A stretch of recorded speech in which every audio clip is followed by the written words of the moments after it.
Ayan, luto tayo ng manok. Tsaka ano,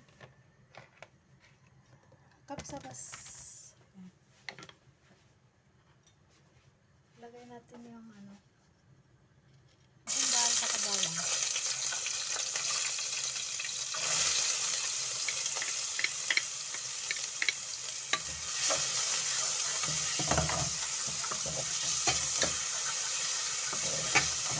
Ganito ang version namin dito magluto ng ano, kapsa. Yung manok, tinanggal ko ng balat kasi ayaw nila na may balat yung manok. Tapos ito yung kamatis.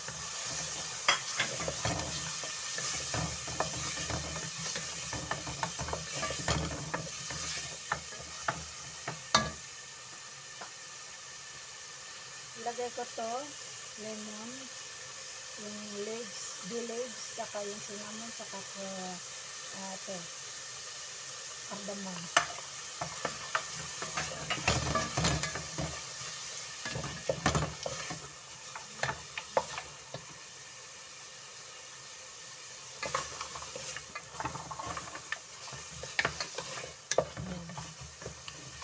Takpan natin saglit kasi paluto natin yung kamatis, may adobin ko yan.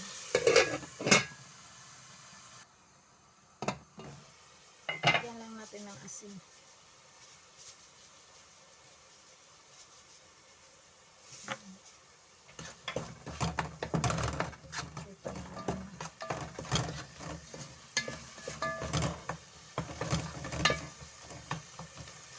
Turogin natin ng konti yung ano kamatis.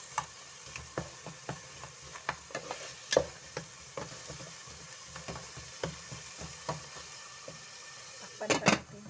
Hindi pa na ano yung kamatis. Lagyan ko ng isang mali para mamaya.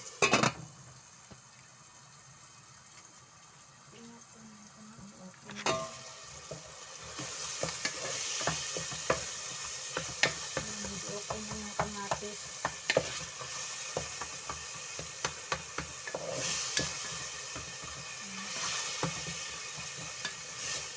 Wala na kayo sa timpla ko ng ano, matabang ba o ano. Adjust na kayo. Sa akin tama lang yung timpla ko. Lagyan natin ng ano, tomato paste. Intik. Ayun. Ganun. Para yung kulay yung ano. Rice naman.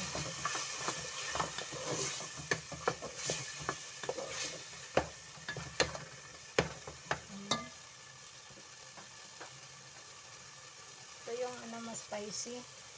Yan, spicy, black pepper, coriander, chili flakes, wala chili powder, sa turmeric. Kunti-kunti lang.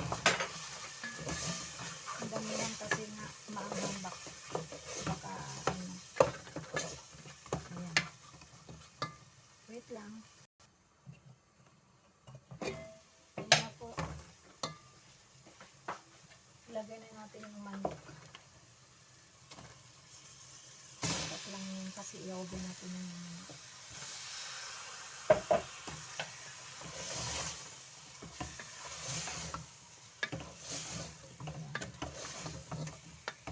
Mamaya na saglit brown siya. Tapos lutuin na natin siya.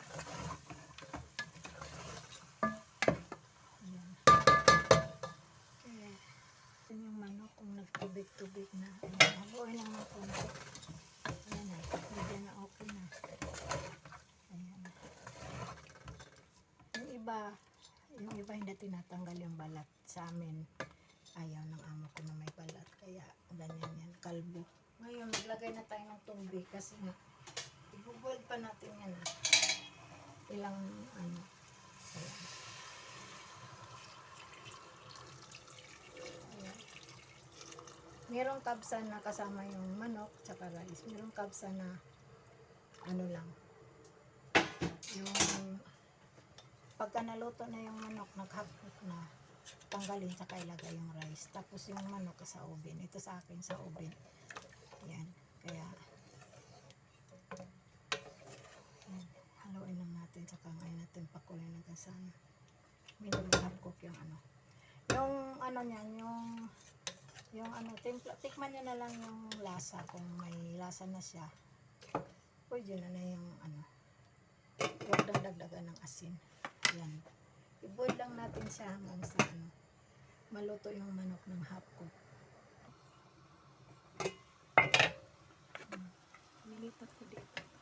May konti, mga 5 minutes din tanggalin ko yung manok. Kasi open ko yan. Ayan, tanggalin ko na yung manok.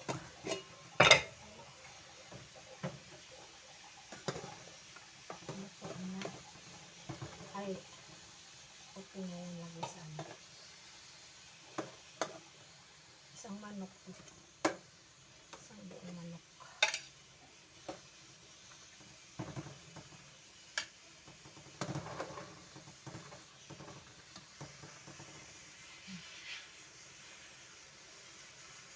Ayan na po. Lagay natin yung rice. Sakto naman yung timpla ng ano. Ito yung rice.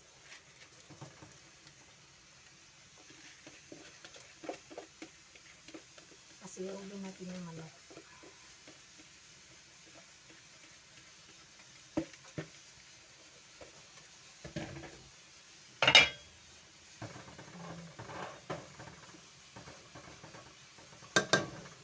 Ano lang yan natin.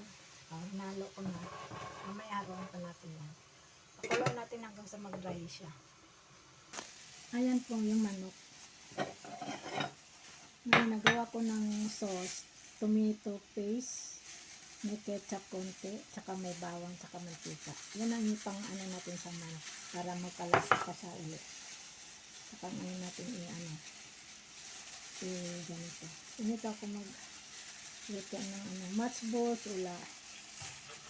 Ayan. Ayan. Tapos ilagyan natin sa oven.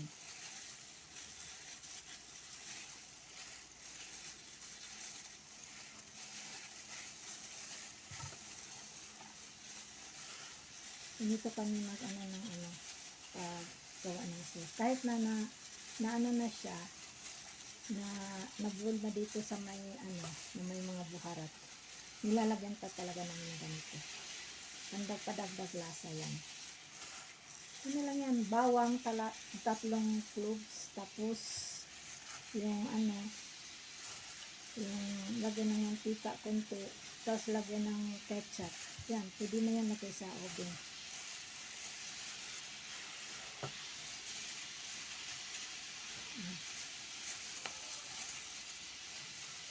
Yan. I-oven natin yan siya. I-oven natin yan siya. May mantika na ito. Wait lang. Yung sa oven na. Ilagay natin sa oven. Sa manok, up and down ang open ng oven. Ganun lang hanggang sa maluto. Ito na yung rice natin. Kumulo na. Siya na malayo kasi nga nilagay ko dito sa amin. Patuyuin natin yan. Yung asin, pag nandito na yung rice, tikman niyo ulit kung may kulang sa asin, lagyan niyo ng asin. Kung tama lang sa asin, better na yung huwag nang lagyan ng asin. Yan. Wala nang ano, konti na lang yung tubig.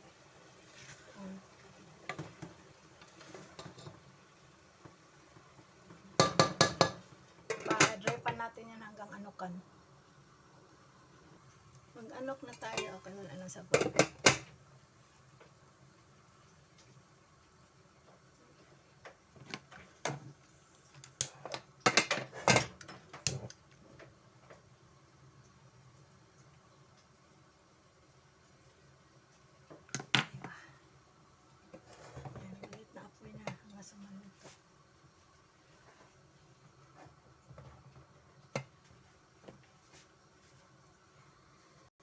Ayan na po.